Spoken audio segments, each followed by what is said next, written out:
संत कबीर अपन सबके जीवन के बारे में बोलते। प्यारे मित्रों,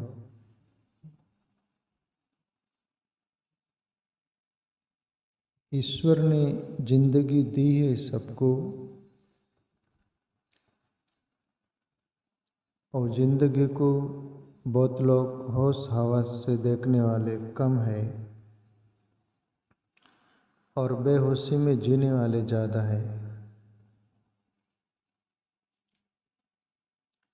जो ये जिंदगी को होश भरे अंदाज में जीता है और देखता है, उसकी ज़िंदगी संवरती है, उसकी ज़िंदगी का उन्नति होती है, उसकी ज़िंदगी आनंद से, शांति से, दैवी गुण से भरती है। यहाँ तक कि परमात्मा तक की यात्रा हो सकती है। ये उसमें कैपेसिटी है, क्षमता है। पर जो इस जिंदगी को इसकी कदर आदर न करते हुए, वैसे ही जैसे कोई फ्री का कोई भी हो, किसी हमको मिल जाए, फ्री का है, हमने कुछ मेहनत नहीं की, जैसे उसको कमाने के लिए, उसको पाने के लिए हमने कुछ मेहनत ही नहीं की, एक सहज मिल गई है। परमात्मा ने तो ये जिंदगी दी है, जैसे एक रामायण की चौपाई का जिक्र बार बार किया जाता है। कबहू की करुणा करी नर दे दीनी, बिना हेतु से नहीं, प्रेम के खातिर परमात्मा ने ये जीवन दिया। और उसकी कदर कबीर साहब जैसे करते हैं, अदर कबीर साहब की तरह, संत कबीर की तरह ऐसे कोई ये जिंदगी को देखने वाले वो करते हैं। दूर्व प्रहलाद सुदामा ने वड़ी, सुखदेव निर्मल किनी, दास कबीर ने ऐसी वड़ी, ज्यों की तू धरदिनी, चदरिया झीणी रे झीणी, राम नाम रसविनी। कबीर साहब बोले कि ध्रुव, प्रहलाद, सुदामा, सुखदेव, इन्होंने तो निर्मल की, पर कबीर ने ऐसी वड़ी बोले। परमात्मा ने जैसी चादर दी थी और भी साफ सुथरे करके चादर परमात्मा को लौटा दी। प्यारे मित्रों, अपन देखते हैं जीवन में लोग नशा के अधीन हो जाते, शराब पीते हैं, अनेक प्रकार का नशा करते हैं। जिंदगी को भुलाने के लिए, जिंदगी के गम भुलाने के लिए, गम और कुछ नहीं, गम हम ही पैदा करते, हम ही अर्जित करते, हम ही गम को निमंत्रित करते हैं और गम आते हैं, नहीं तो गम आने की कोई संभावना नहीं, हमारी चॉइस होती है। तो फिर हम बोलते हैं, अरे कोई बोले सज्जन, अरे नशा मत करा करो, नशे में ज़िंदगी ठीक नहीं है, किसकी भली हुई तुम्हारी हो जाएंगी। अरे हम नशा करते नहीं, पर ज़िंदगी के गम भुलाने के लिए नशा करना पड़ता है। नशा नहीं करे तो हमको रात में नींद नहीं आती, चैन से जी नहीं पाते, सो नहीं पाते, थोड़ा नशा में भुला जाता है हमारा गम। तो फिर इसलिए नशा करना पड़ता है, नहीं तो हम करें क्यों। नशा ही करना है तो गुरु नानक की तरह करो, नाम कुमारी नानका चढ़ी रहे दिन रैन। रात दिन परमात्मा की चिंतन की, भजन की खुमारी चढ़ी रहती नानक को। मीरा को चढ़ती है, ना तो नाम को मासु तनिक न तोड़ जाए। परमात्मा से संबंध जोड़ो, परमात्मा से लगन लगाओ, तो तुम्हारे जीवन में गम भी आएंगे तो गम जैसे नहीं लगेंगे। मीरा को राणा परिवार के लोगों ने विष जहर का प्याला भेजा, मीरा ने परमात्मा का प्रसाद मानकर पान कर लिया, पी लिया, जहर भी जहर नहीं रहा। इसलिए प्यारे मित्रों, जिंदगी को हल्के में न लेते हुए कबीर साहब इशारा करते हैं, जरा हल्के गाड़ी हाकियो मेरे राम गाड़ी वाले, जरा धीरे गाड़ी हाकियो मेरे राम गाड़ी वाले। ये भजन आप लोग सुने होंगे, सुनते, प्रचलित है कबीर साहब का पद।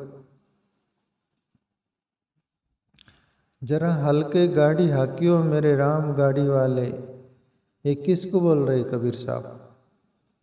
ये शरीर रूपी गाड़ी में परमात्मा बैठा रहता है और कुछ नहीं करता, साक्षी भाव से, दृष्टा भाव से करता है।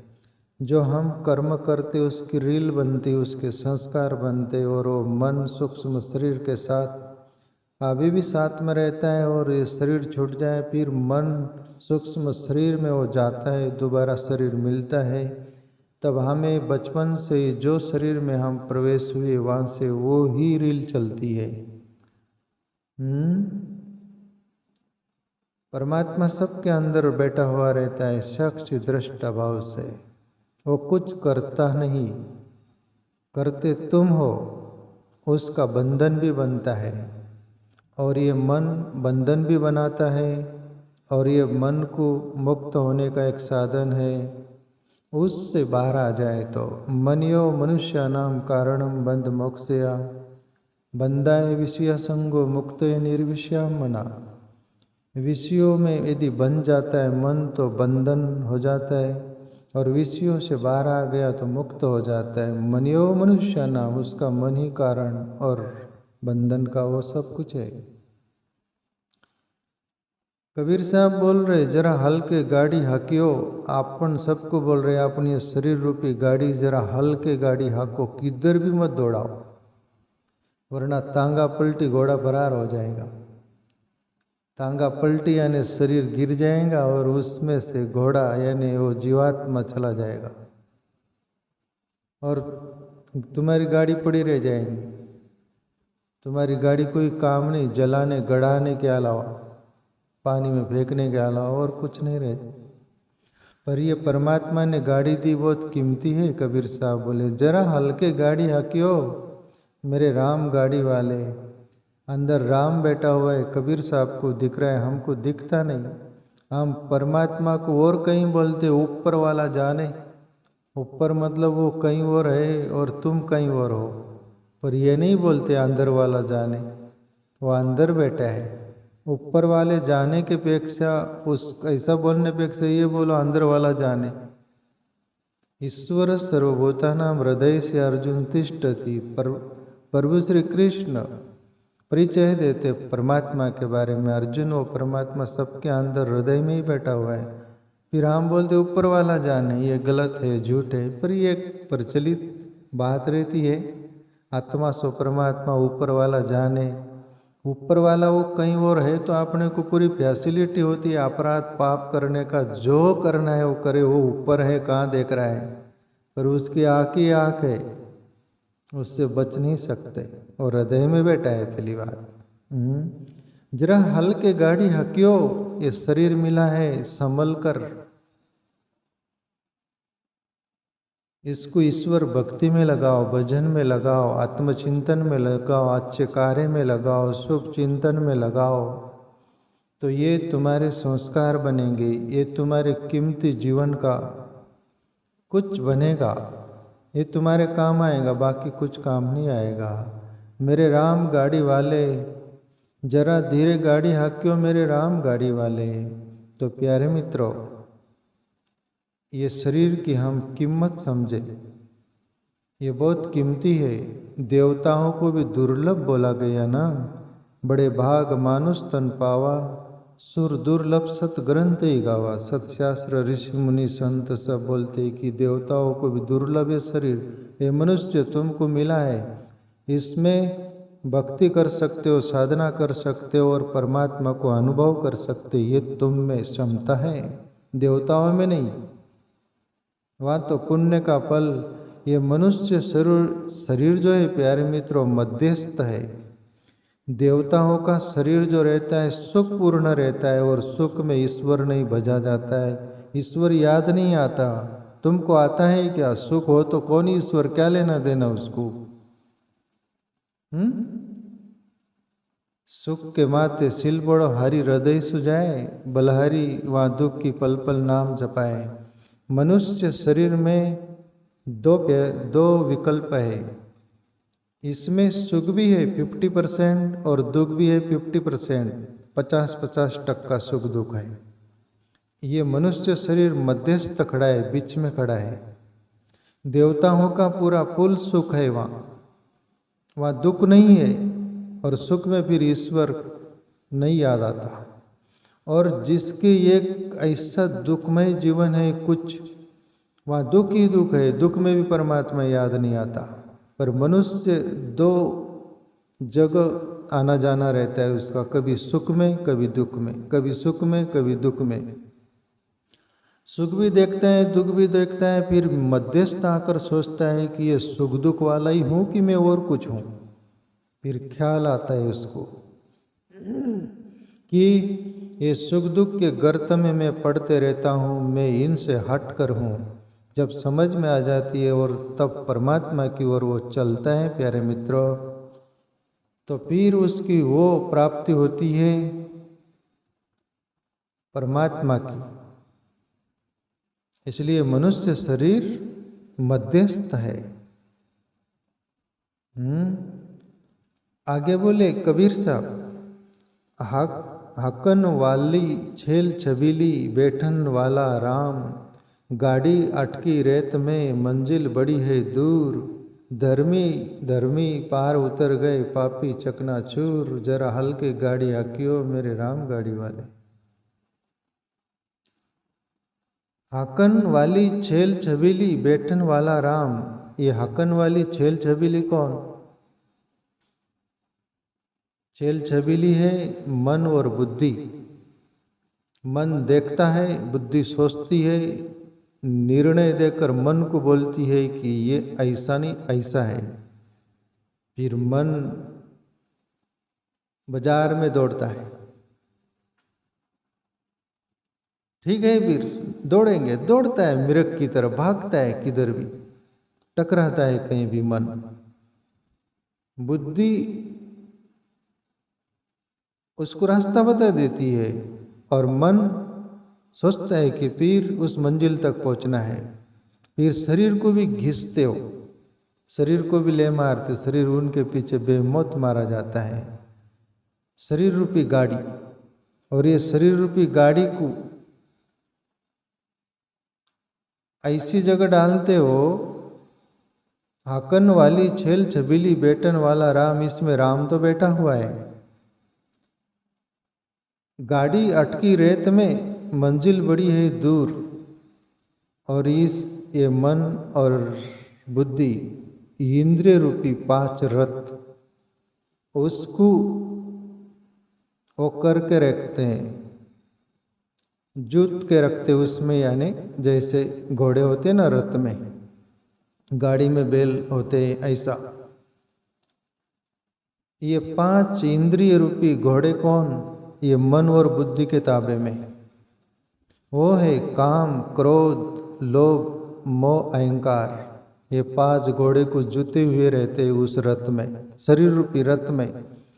और फिर मन और बुद्धि दोनों निर्णय और देखते हैं और हाँकने वाले हो जाते हैं, और फिर इंद्रियों को दौड़ाते हो। कभी मनुष्य फिर अपनी शरीर रूपी ये जो घर है, गाड़ी है, कभी काम के वश होता है, कभी क्रोध के वश, कभी मोह के वश, कभी अहंकार के वश, कभी लोभ के वश। ये गाड़ी रेत में फंसने जैसा ही है, दलदल में। ये क्योंकि ये भगाते वो, इनको घोड़ों उनको मारते, इंद्रियां भागती है, और इन विकारों के दलदल रूपी कीचड़ रेत में ये पहिए फंस जाते जिंदगी के। हाकन वाली छेल छबीली बैठन वाला राम, गाड़ी अटकी रेत में मंजिल बड़ी है दूर, और मंजिल परमात्मा की असली मंजिल है। उस मंजिल तक जाना है अपने को सबको, तो मंजिल तो बहुत दूर है, पर इनको समझना पड़ेगा, मन को भी समझना पड़ेगा। मन बस झांसा देते रहता है, जो अपने पास है वो उसको दिखता नहीं, जो अपने पास नहीं है वो दिखता है। और बुद्धि बोलती है कि इस रास्ते से चलो अपन वहाँ पहुँच जाएंगे, और इंद्रिय बेचारे वो भी घोड़े की तरह भागते रहती है और कहीं नहीं पहुंचते। ये कामना के कीचड़ में पहिए रूपी जिंदगी के पहिए फंसते जाते हैं, उसमें ही हम रह जाते हैं, मंजिल तक नहीं पहुंचते। मंजिल बड़ी है दूर, धर्मी अधर्मी पार हो गए, पापी चकनाचूर। और धर्मी उसको बोलते जो धर्म के रास्ते थे। असली धर्म आत्मा का धर्म है। सो धर्मे निधनम श्रेय। सो का यानी आत्मा का धर्म, वही सच्चा धर्म। उस धर्म के रास्ते जो चले वो बोले पार हो गए, कबीर साहब बोलते हैं। धर्मी पार उतर गए, पापी चकनाचूर। और पापियों की हालत गंभीर हो गई, वो चकनाचूर हो गए, उनका अस्तित्व ही नहीं बचा। पर धर्मी तो पहुंच गए। तो प्यारे मित्रों, सच्चा धर्म है आत्मा का। भजन करिए, आत्मचिंतन करिए, मैं कौन हूँ। आंखें बंद करके आज्ञा चक्र में देखते रहे, बहिर्मुख हो, भजन नामस्मरण करते रहो, कुछ न कुछ ईश्वर का चिंतन करते रहो, तो हमारी भी गाड़ी जरूर पार हो जाएगी। वरना ये दुनिया के नाद में लगोगे, दुनिया के आकर्षण विकर्षण के नाद में लगोगे। ये 2 दिन की चांदनी, 4 दिन की चांदनी और अंधेरी रात कुछ नहीं। या कितना भी दौड़ लो, कहीं पहुंचता नहीं व्यक्ति। कितना भी दौड़ लो, कोई भी बातों से दौड़ लो, कहाँ पहुंचता है? कहीं भी नहीं पहुंचता। कोल्लू का बेल की तरह वहीं घानी जो बोलते हैं ना, वो तेल निकालते, वो बेल चारों ओर घूमते रहता है। बेल को लगता होगा मैं कोसों दूर चला गया, पर कहीं जाता है क्या वो? ऐसे ही कोल्लू को बेल की तरह ही अपना जिंदगी रहती है। प्यारे मित्रों, ये जिंदगी में अपना सत्य रूपी लक्ष्य को कभी नज़रअंदाज न करते हुए जिए। ये सब चलता रहेगा। ये शरीर के धर्म है, कुटुंब परिवार है, कार्य है, काज है, जो भी ये सब जिंदगी के जीने के लिए साधन है, ये साध्य नहीं है। साध्य परमात्मा है, हमारी आत्मा है, उसको साधना है। ये सब करते हुए ये ख्याल में रखना है, मैं न इंद्रिय हूँ, न मन हूँ, न बुद्धि हूँ, न अहंकार हूँ। ये सब मैं नहीं हूँ, मैं वो हूँ चिदानंद रूप शिवोहम शिवोहम। मैं सच्चिदानंद स्वरूप हूँ, मैं उसका ही अंश हूँ। ये हमें स्मरण आ जाए अर्जुन की तरह। 18वें अध्याय में प्रभु श्री कृष्ण से अर्जुन बोले थे ना, नष्टो मोवा स्मृतिर्लब्ध्वा कृष्य वचनंतो गोविंद। हे गोविंद, हे कृष्ण, आप जो बोलोगे वो, मुझे मेरा मोह नष्ट हो गया, मुझे स्मृति आ गई मैं कौन हूँ। ऐसी हमें स्मृति आ जाए हम कौन हो प्यारे मित्रों, तो हम पार हो जाएंगे। वरना हमारी जिंदगी वैसी खराब हो रही है, हो जाएंगी। आगे कबीर साहब बोले, देश देश का वेद बुलाया लाया जड़ी और बूटी, जड़ी बूटी तेरे काम न आई जब राम के घर की खुटी। जरा हल्के गाड़ी हाको मेरे राम गाड़ी वाले। जब तुम्हारा अपना परमात्मा ने जिंदगी की श्वास गिन कर दी है कि इतनी श्वास है तुम्हारी, इससे ऊपर एक श्वास भी नहीं मिलेंगी, ये खत्म हो गई। तुम्हारे पास धन दौलत हो, कितना भी वसीलाबाजी हो, डॉक्टर्स हो, वैद्य हो, दुनिया भर का तुम सिकंदर बादशाह भी आखिरी महल में सोने के वो सिंहासन पर सोया है, हाकिम डॉक्टर है, सब मंत्री संतरी नौकर चाकर, दुनिया भर का सिकंदर जीने के लिए किया था, पर आखिरी हंस रहा था। तब उनके असिस्टेंट लोग बोले कि ऐसा समय है, मृत्यु है और आप हंस रहे हो, ऐसा क्यों? बोले मैं इसलिए हंस रहा हूँ, मैं सोचा था कि ये दुनिया का देश जीत लूंगा, इतना धन इकट्ठा कर लूंगा, नौकर चाकर डॉक्टर हाकिम मंत्री सब कुछ जमा लूंगा, मेरी मौत नहीं होगी, मुझे साथ देंगे। पर आज मैं देख रहा हूँ मृत्यु सैया पर पड़ा हूँ मौत के लिए, वो मौत आ गई है निकट, और आप लोग मेरे कोई काम नहीं आ रहे, न धन काम आ रहा है, न ये आप सब काम आ रहे, कोई नहीं। मृत्यु अटल सत्य है। मैंने ये सब पागलपन की, और मैं सब दाव पर भी लगा दूँ। मौत तो बोला ही थे ना उसको, माँ से मिलने के लिए सिकंदर वचन दिया था, माँ से मिलना था और कुछ समय ही बाकी था माँ तक पहुँचने के लिए। मौत बोले कि अभी नहीं। तब सिकंदर बोला था, कहते कहानी आती मौत को कि मैं जितना मेरे पास धन दौलत है मैं सब दे देता हूँ, पर आखिरी मेरी ख्वाहिश है मेरी माँ को मिलना चाहता हूँ, माँ से मिलकर बस मुझे ले जाना। बोले मौत बोली अभी नहीं, ये तेरा रिश्वत धन दौलत नहीं चलती वहाँ, श्वास खत्म हो गई तुम्हारा कोई काम नहीं आएगा। इसलिए कबीर साहब बोले देश देश का वेद बुलाया, लाया जड़ी और बूटी, दुनिया भर का तुम कर लो। डॉक्टर भी बोलते भारत में टाटा हुआ बीमारी थी कैंसर, पूरे वर्ल्ड के दवाखाना डॉक्टर से कर लिया। डॉक्टर ने यही बोला टाटा को कि जाओ बाय बाय टाटा, आप खाओ पियो और जाओ, हम कुछ नहीं कर सकते। प्यारे मित्रों कोई काम नहीं आता।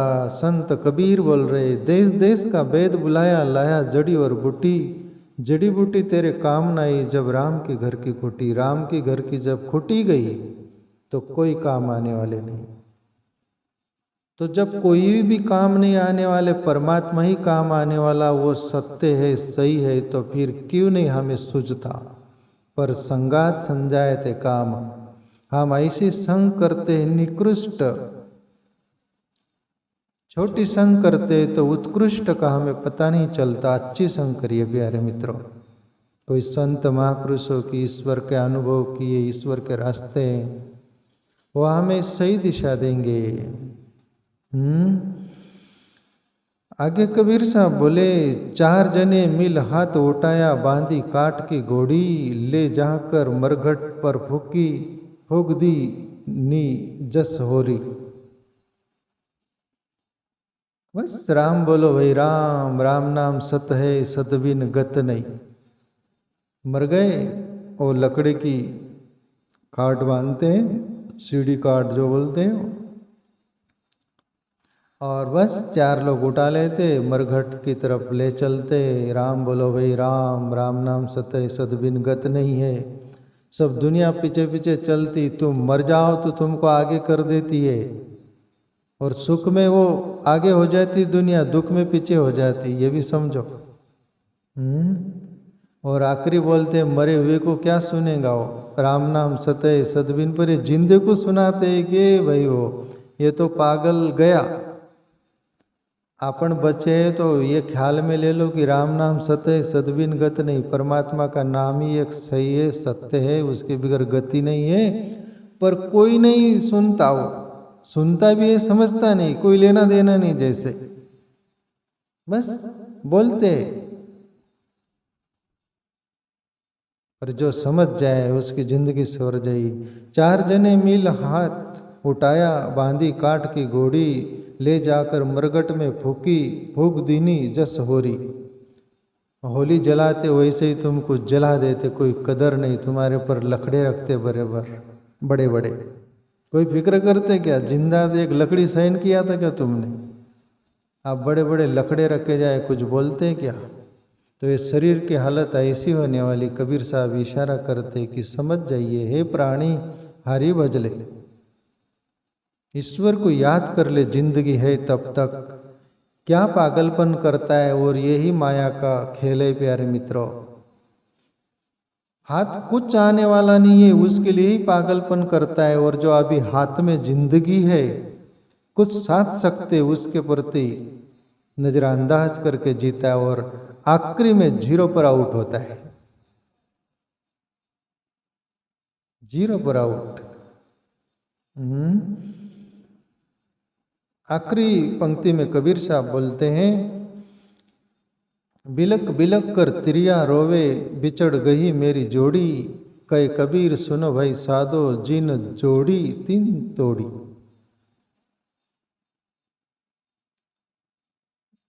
तिरिया यानी पत्नी रोती है कि हमारी आप जोड़ी टूट गई, पर कबीर साहब बोलते हैं, कहे कबीर सुनो भाई साधो, जिन जोड़ी तीन तोड़ी। जिन्होंने जोड़ी बनाई थी वो तोड़ भी सकता है, वो जोड़ भी सकता है, वो तोड़ भी सकता है। बाग में आग लगा सकता है, आग में बाग लगा सकता है, वो दोनों काम करता है। उसके लिए इम्पॉसिबल नहीं है, पॉसिबल है हर बात। तो जोड़ी कायम रहने वाली नहीं है। एक दूसरे के सुख दुख में साथ दो और भजन में सहयोगी बनो। एकनाथ बाबा पैठण में, महाराष्ट्र में, उनकी पत्नी सुलक्षणा थी। एकनाथ बाबा ध्यान में, भजन में थोड़ी देर हो जाए तो पत्नी बोलती थी, आज इतना टाइम हो गया, ध्यान में नहीं बैठे, भजन में नहीं बैठे। एकनाथ महाराज को उनकी पत्नी बोलती थी। आज की पत्नी ऐसी बहुत कम होगी उनको धन्यवाद, नमस्कार। पर ज़्यादातर पत्नी ऐसी हुई, कहाँ जा रहा है, मंदिर में जा रहा है, सत्संग में जा रहा है, आश्रम में जा रहा है, पागल हो गया, ऐसा हो गया, गर्दंधा कर, ये कर, वो कर, उल्लाना देंगी। तो प्यारे मित्रों, पति पत्नी दोनों को सपोर्ट करो, हरि भजन में करो। हमारे भाग्य में नहीं, तुम्हारे भाग्य में हम तुमको सपोर्ट करते, तुमको भी पुण्य के भागी बनोगे। तो ऐसा ईश्वर के रास्ते चलो प्यारे मित्रों, वही सत्य है। बाकी शिव जी को याद करो तो उमा से बोले थे, उमा को मैं अनुभव अपना, सत्य हरि भजन जगत सब सपना। हे उमा, ये मेरा अनुभव है, ये जगत सब असत्य है और सत्य हरि का भजन है। हरि का भजन न छूटे, भजन ध्यान करते रहो।